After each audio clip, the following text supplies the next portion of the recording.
Okay, we're going on the record on cause number DC 1717249, Elizabeth Martinez versus El Pasano. Counsel, make your appearances. Ori Raphael, as well as Damon Mathias on behalf of the plaintiff. Your Honor, Michael Pema and Mr. Sean Chalaki on behalf of El Paisano Northwest Highway, Inc. Right. Let's go ahead and this case is called the trial. Let's go ahead and deal with pretrial issues. Is there a motion in limine on this case? Your Honor, we did file a motion in limine, but I think in limine is moot since it's a bench trial. Yeah, I don't usually need one, but if anybody wants one, we can talk about it. Well, Your Honor, there's a few issues of plaintiffs. We did file in the previous, I guess back in February, a motion to strike the police report due to the fact that it's hearsay, hasn't been proven up, and it's prejudicial on its face, just looking at the facts. Well, let's deal with that with exhibits. That's not a limine issue, so. May I just raise one point, Judge? Sure. Yesterday after 5 p.m., I did receive a filing from, may I share my screen? Sure. Let me just activate that.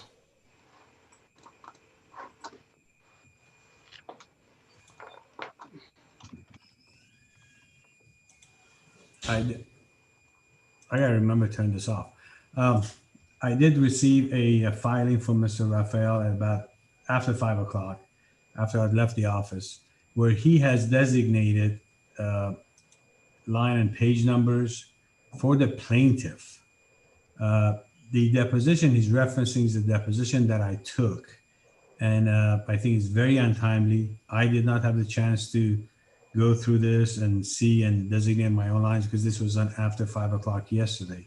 So I asked the court not to allow the testimony of Ms. Martinez to be conducted through the deposition by the page and line designations. And secondly, my point would be that on the direct questioning, it would be his questions asked of Ms. Martinez, not my questions. That's cross. And some of my questions may not be relevant. So I asked the court not to allow deposition of Ms. Martinez, who's the plaintiff, by deposition because of the late filing, and also because those are my questions. They're not direct questions of Mr. Raphael. He doesn't get to do cross-examinations that is direct. So I leave it at that and wait for his response. Yes, Your Honor, that's a supplemental filing. We filed those designations back in February. The only supplemental part of that filing was the designation of Victoria Salazar deposition on the last page of that filing. So nothing is new in this filing other than the last page, which is the designation of Victoria Salazar's deposition, which I may have to add then to the court that Mr. Payman still hasn't paid the sanction nor for the 2 subpoenas we had to send out for Ms. Salazar that you ordered in March of 2020 of this year. Your Honor, I paid for all of them. I paid for any bill that I received. I received a bill from the court reporter that was for over $1,000, which I paid. I got a call last week from the court reporter saying that I have to pay for Mr. Raphael's copy. I paid that last week, and every bill that I received, I paid today. Occasions. Your Honor, if that's an issue, I'll be more than happy to represent to the court that I will get a check out to. If he sends me the bill, I will get a check out. If he emails it to me, I'll get a check out today, and even hand deliver it if need be. Okay. I'll re-forward. I mean, I'm not sure this is really an issue for trial, whether or not he paid a sanction, but I will say that if I recall, there is a proposed order on the sanctions. I never heard, if you guys can see this, there's an order on the sanctions. I don't think I've signed this yet. No, that's not the one, Judge. You said that you're gonna, that's the fourth one. He's talking about the second, he's talking about the third sanction that was served on March 3rd. That's where he references that I have to pay for the deposition. Okay, and I get that. I'm just saying for that second one, second sanctions, I'm not, whether or not you paid that or not is not something I'm worried about at this moment. So, but I am concerned about this particular order, which I have not signed yet. And so, in our brief, Your Honor, we ask that you hear the testimony, because what Mr. Raphael was asking was for you to compare 2 testimonies and then grant sanction believing only one of the testimonies. And I'll be more than happy after this trial is over to conduct a hearing where we can show you all the evidence. It's really a comparison of the testimonies and so forth. So I'm not prepared to argue this again, but if the court wants to, we're ready to proceed with trial. But I would like to address the late filing of the designations of the. Your Honor, I think it is important to address this fourth motion for sanctions. I mean, in that hearing, you did order that you would be giving us sanctions. Then you asked us to file both briefs regarding the scope of that sanction, which both parties have. And in that brief, again, we discuss, frankly, the depositions of Griselda Ramirez and Diane Murillo, who, of course, both testify. And you'll hear that in, that they couldn't find Ms. Salazar. But then when we found Ms. Salazar, it turns out there was many other names. This trial's been going on since 2017 for this case. They've been hiding these witnesses. We found more witnesses after we deposed the person that they said is the most vital witness. And those people were not even disclosed in defendant's disclosures up until today. They still haven't even updated their disclosures. Your Honor, if I may, I'm sorry, let me just add this last point. The reason they're vital witnesses is because defendants have disclosed no witnesses who saw the events occur the night of the event. And we are arguing, of course, that Mr. Tovar was ordered to take those actions that he did against my client. And they presented no evidence or witnesses to say otherwise. And now we find out the people who were controlling Mr. Tovar that night were not even disclosed, supposedly. So we don't know for a fact who it is because defendants have just been stonewalling us up until this point. And that's why we're seeking those sanctions that you've already said on the record you'd ordered, but we haven't narrowed it down for the scope as of yet.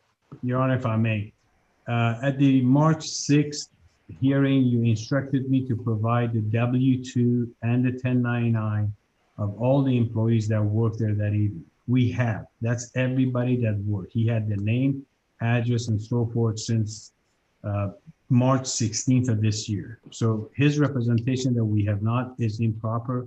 It's a misrepresentation of the facts. We did disclose the name of our cashier who was in duty in our responses to our disclosure, and then along with all the names with the W-2s, because your order, this is not the order, the previous order asked me to produce the W-2s and 1099s of every employee that was working that night, which we have. And he never tells you about that because he has all the names. Now, this is a taqueria, I guess that's how you say it, where people come and work for a certain period of time and go. If you look at, he presented to you a portion of Ms. Salazar's deposition where she said that she thought Ms. Dora Figueroa, I don't know if I'm pronouncing it right or not, was working that night. Then later on when I asked her, she changed her testimony saying, oh, you're right, she was not working at the time of the incident. She came back in 2018, right before I left. And he only wants you to see the portion that says she was working, but not when she corrected herself and says, you're right, she was not working. If you look at my response, which I think at the time of the hearing, you said you have not had an opportunity to read, I cite those portions where Dora Figueroa has no knowledge of the events on August 19. That's what we're here for. Mr. Tovar will testify as to what happened, and the cashier was identified, the manager, the shift manager was identified in responses to disclosure, and I'll be more than happy to talk about this because during our last docket call last Tuesday, Mr. Rafael raised it right before our hearing ended, and you said, I'm going to wait on that and rule on it later. And I'd be more than happy for the court to look at the YouTube where you made that declaration that I'll decide that after the trial. And as such, I'm prepared for trial here today, Judge. And I don't know what benefit the sanctions of awarding him $2,000, $3,000 will do to the trial. I'm not as worried about the money. I'm worried about, so you can see on the screen that he's wanting to strike the pleading designation of responsible third party 250 LB LLC DBA Delta Security Solutions and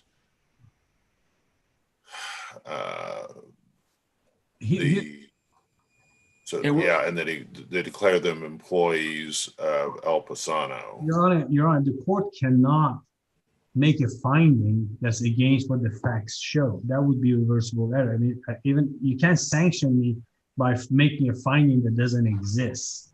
Well, I disagree with you, Mr. Pema. If I'm not saying you have, but if you have refused to provide, or your client has refused to provide information after being ordered by the court to do so, there's extensive case law that says that the sanction should be narrowly tailored to the offensive conduct.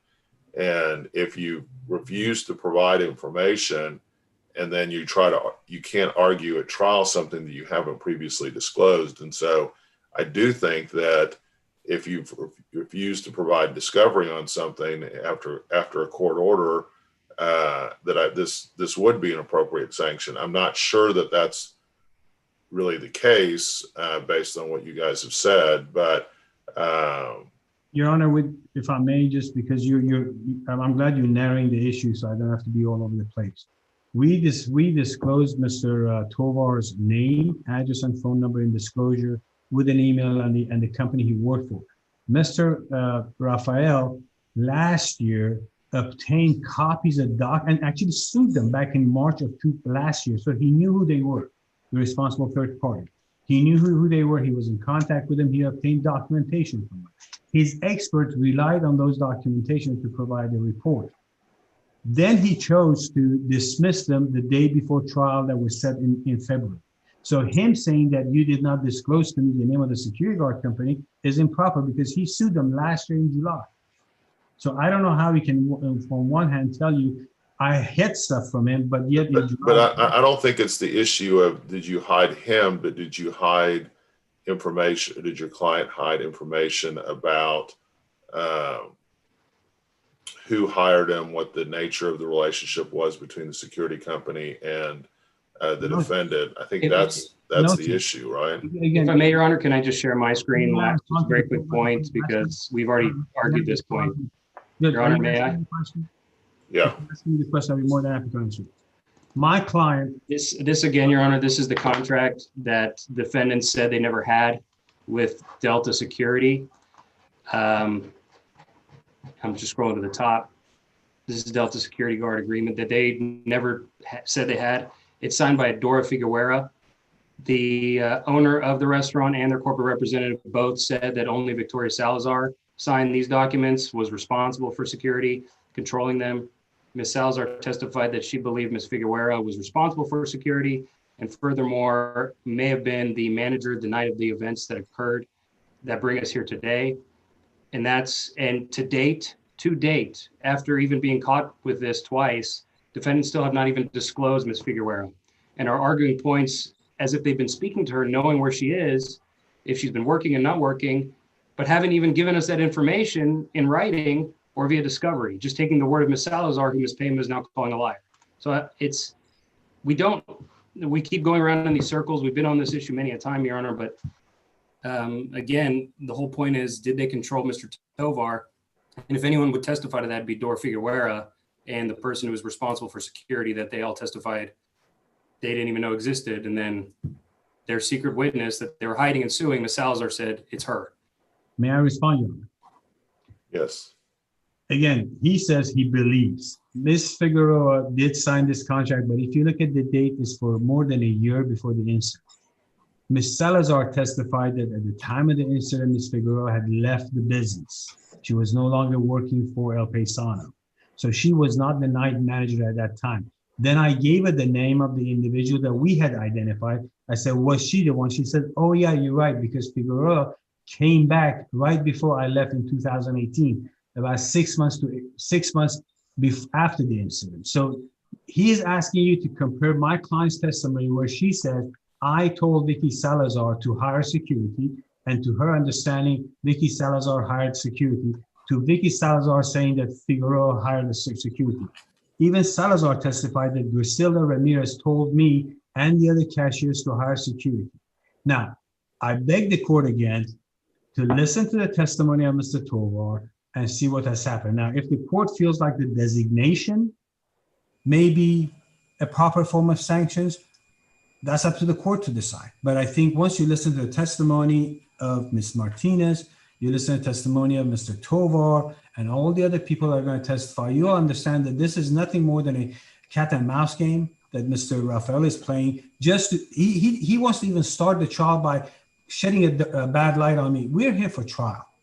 Now, the court chose to take it under advisement and decide after trial, the best I recall. And if you listen to what he says, he throws in the words, I think, maybe. Those are not sanctionable aspects. My clients testified, I told Vicky Salazar to hire. Vicky told me I've hired. That's all my client knows because she's in Florida. And Vicky was running the show. And if the position portion that Figueroa gave the contract to Vicky. Now, if Figueroa is the manager, why would she give it to Vicky Salazar? So it's a little more complicated than this because you got to look at the testimony, you got to look at the deposition to understand that Ms. Salazar was confused at some point, and she corrected it on the record with her attorney sitting next to her. That yes, I got the contract, and that Vicky was, and that Mr. Figueroa was not working there. So I disclosed. It's not true, Your Honor. Mr. Pim is just testifying. It's not true. Finished. It's simple. All we're asking, Your Honor, is to say Mr. Tovar is an employee or under direct control of the defendant. That's how we'll narrowly tailor it, because the only person who could testify to that, they all said was Ms. Salazar, who was not the person who made that decision. Your Honor, Mr. Tovar can testify who he was under control of. He's been subpoenaed. So listen to Mr. Tovar's testimony, and he listened. There needs to be someone from the company who can testify about that too, doesn't there? Well, Mr. Tovar is a part owner of the company.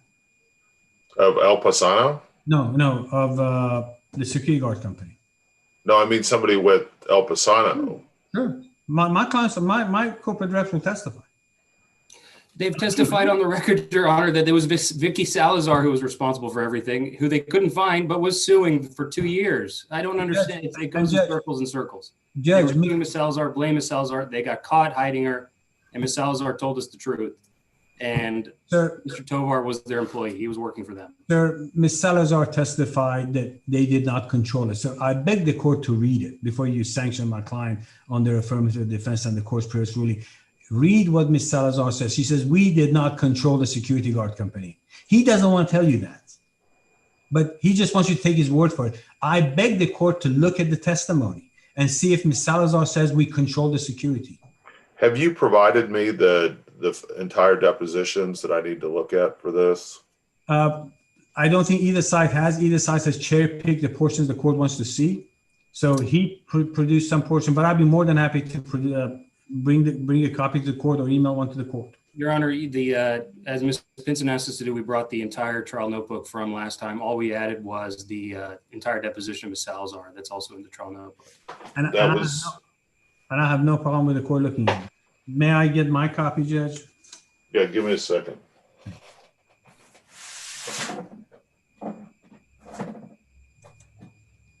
I've got to find mine for a second.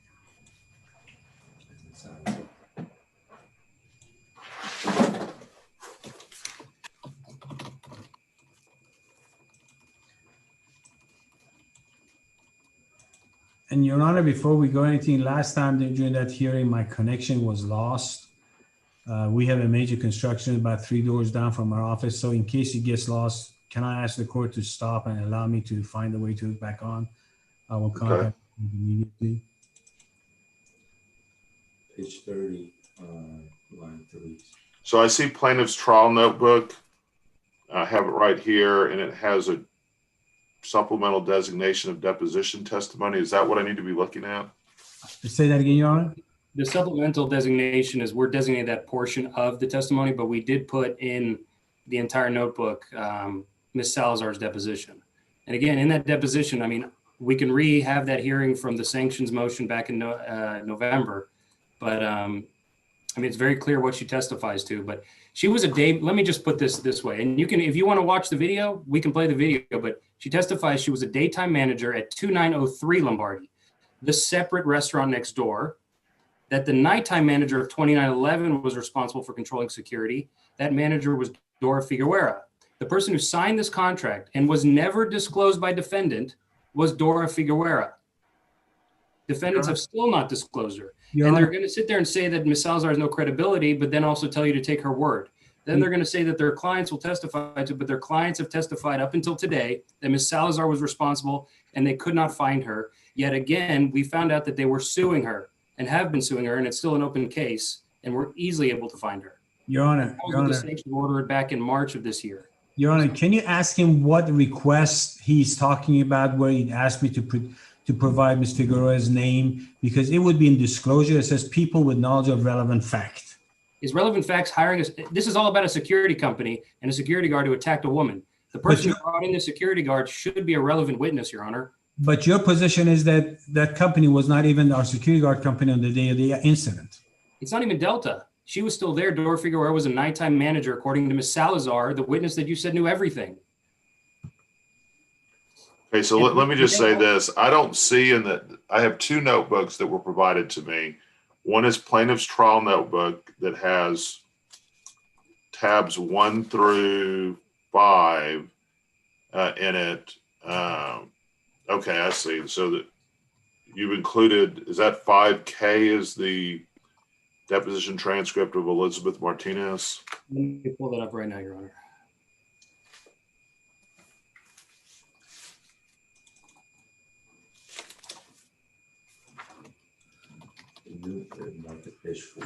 It's 5P is the deposition transcript of Victoria Salazar. Salazar, okay.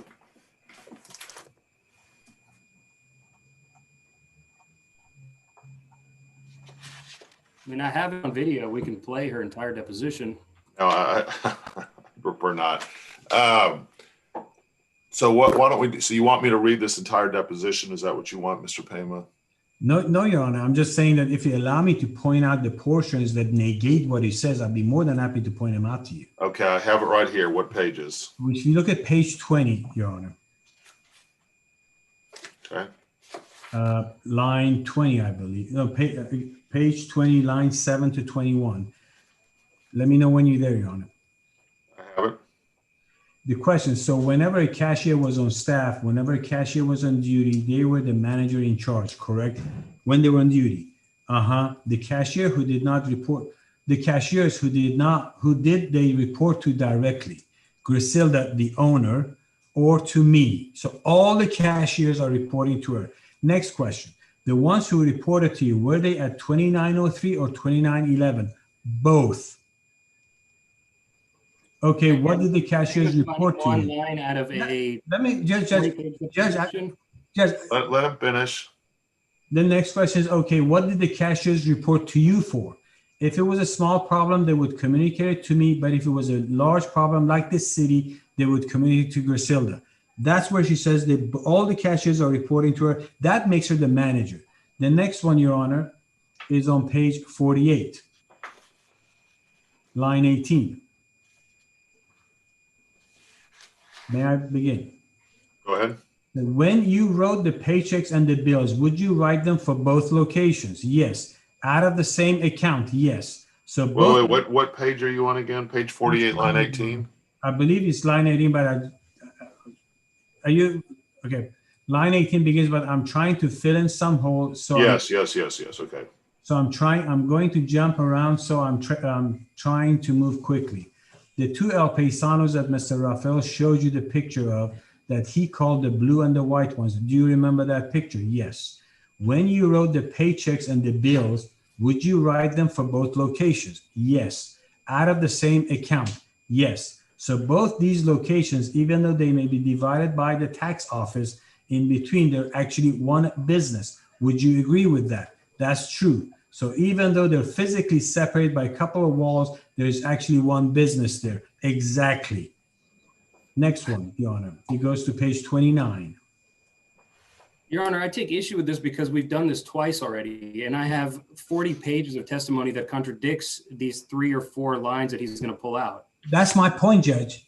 You have conflicting testimony. How is that sanctionable? Page 29, if I may proceed. Go ahead. This is where Mr. Rafael is handing her a copy, which I never had, but he got from the security guard company. He asked, have you seen this document before that's titled Delta Security Solutions Guard Service Agreement? Answer, I saw it when Dora gave it to me. Question, Dora Figueroa? Yes. Why did she give this contract to you? Because Griselda gave the order to contract security. Did she give the order to you or to Dora? Griselda gave a general order for us to contact security. And again, who did she give the